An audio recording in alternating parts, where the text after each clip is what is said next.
Selamat pagi Bapak Ibu semuanya. Saya sambil ngopi pagi, saya baru bangun tidur dan ada sebuah pertanyaan di kolom komentar yang menarik sekali. Mengatakan bahwa kenapa belum dibahas juga, sudah tunggu begitu lama tentang tanaman atau perkebunan pohon.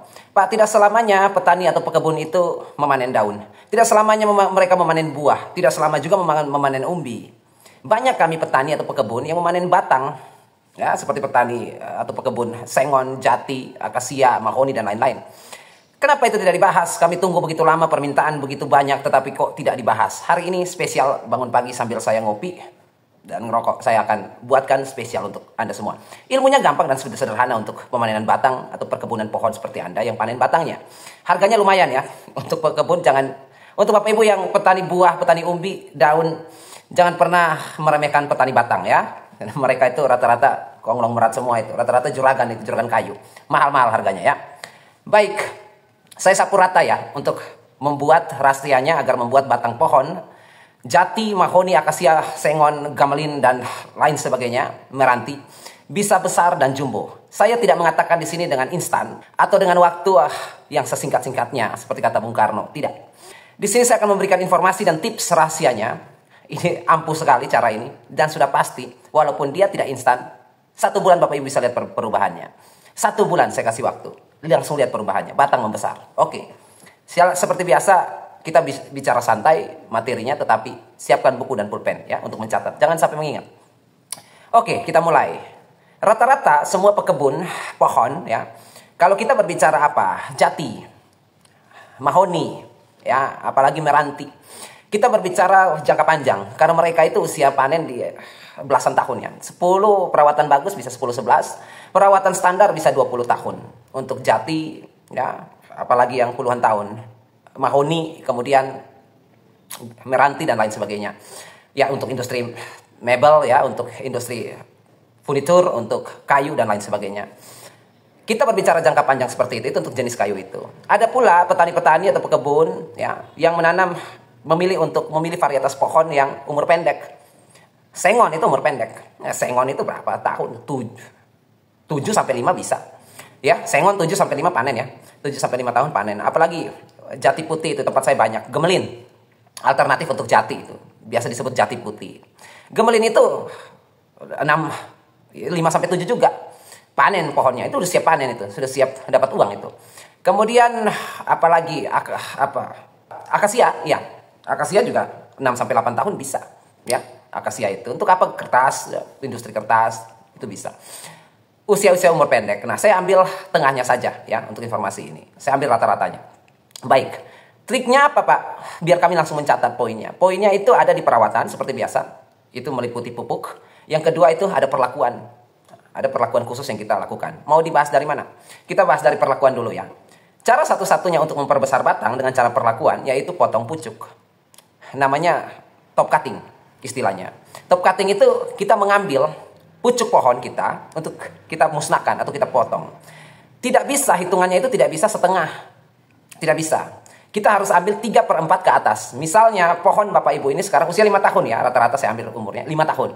Artinya tinggal setengah jalan lagi kita panen. Usia 5 tahun pohon saya, Bapak Ibu harus memotong 3/4 minimal ya. 3/4 pucuknya ditebang. Itu perlakuannya. Nanti saya jelaskan ilmiahnya. Perlakuan itu ya di sini kami banyak melakukan itu seperti itu ya, dan mungkin Bapak Ibu juga melakukan itu. 3/4 itu ambang toleransi. Artinya kalau tingginya saya kasih contoh ya, tingginya 10 meter, berarti kita ambil paling batas itu 7,5 meter dari tanah, dari permukaan tanah. Makin ke atas dikit nggak apa-apa, 8 meter kita sisakan 8 meter batang pohon, 2 meternya kita potong.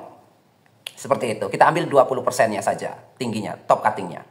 Supaya apa, Pak, kalau kita potong pucuknya di usia dia seperti itu? Kalau kita potong pucuknya, pertumbuhan pohon itu, pertumbuhan tanaman itu, Bapak Ibu, kalau normal ya, tidak diapa-apain ya, metabolismenya normal, dia akan fokus pada pertumbuhan tunas, ya, pertumbuhan batang, dan pertumbuhan akar. Ada 3 pertumbuhan di situ, tunas mencakupi daun. Pertumbuhan tunas, batang, dan akar itu akan bertumbuh dengan normal jika tidak diberi perlakuan. Batang akan membesar tetapi lama, akar akan banyak tetapi lama, ranting akan banyak, daun akan rimbun tetapi lama. Kalau mau instan, potong pucuk. Seperti itu ya, Bapak Ibu yang budidaya cabai tomat potong-potong pucuk sudah sering lihat ya. Apa hasilnya? Batang cabai membesar.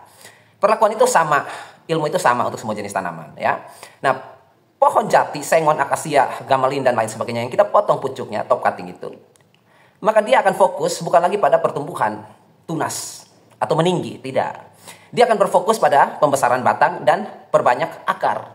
Jadi yang tadinya tugas dia adalah pertumbuhan ke atas, ya, kemudian pembesaran batang dan pembanyakan akar secara seiring bersamaan. Maka sekarang kita sudah mengeliminasi satu pertumbuhan ke atasnya.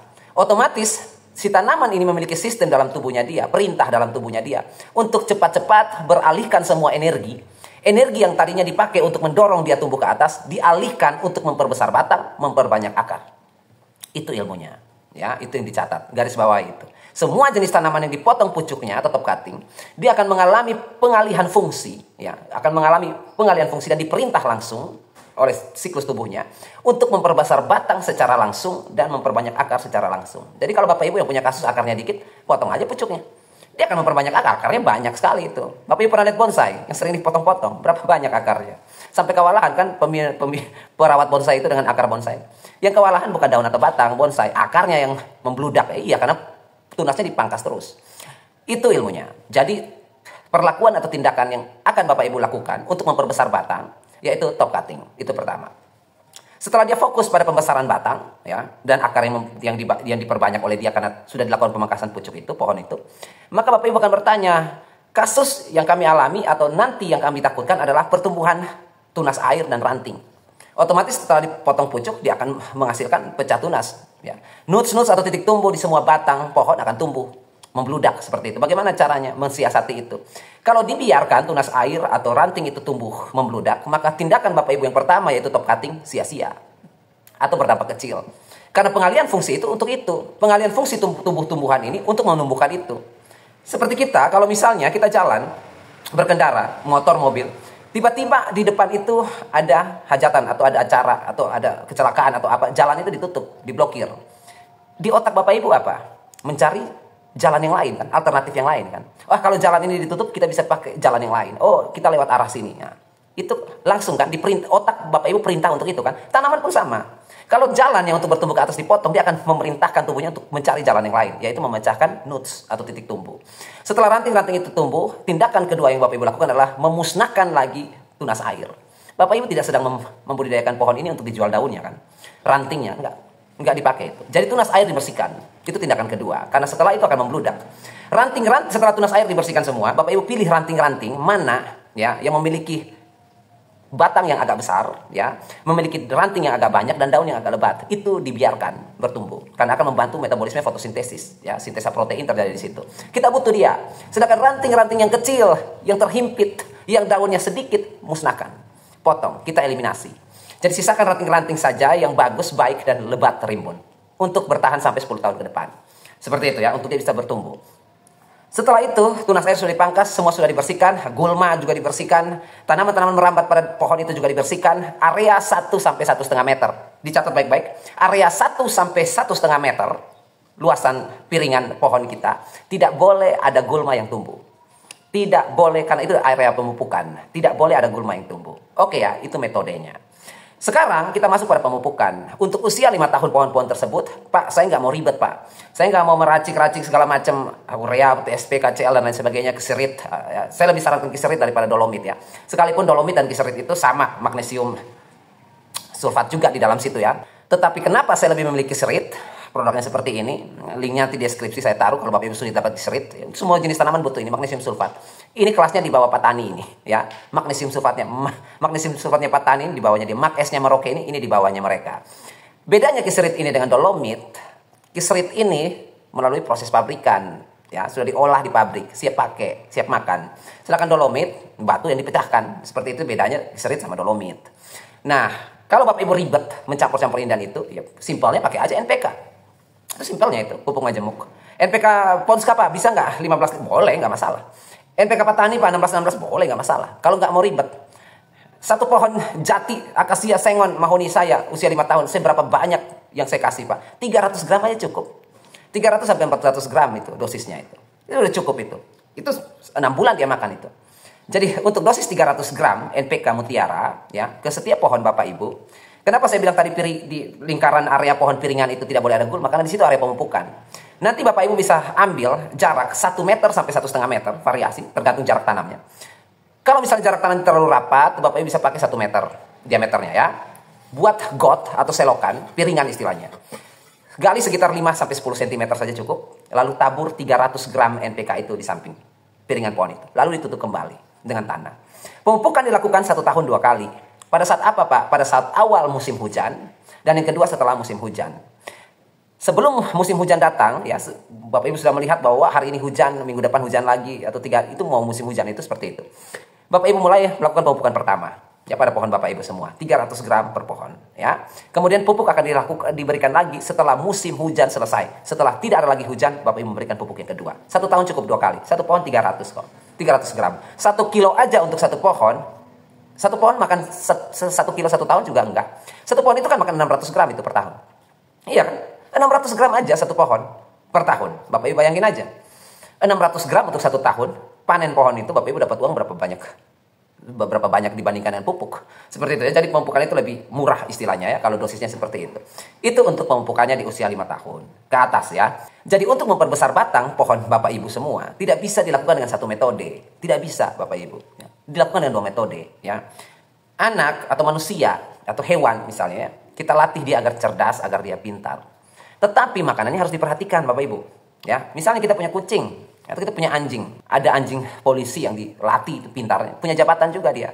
Jadi kalau ada polisi yang pangkatnya di bawah anjing pemburu itu, anjing kan punya pangkat itu, ya. Itu hormat itu karena dia hewan tetapi pangkat dia lebih tinggi. Itu biasanya seperti Amerika, ya, Inggris, Rusia. Itu anjing-anjing militer itu dikasih pangkat resmi pangkatnya, sersan, ya, seperti itu.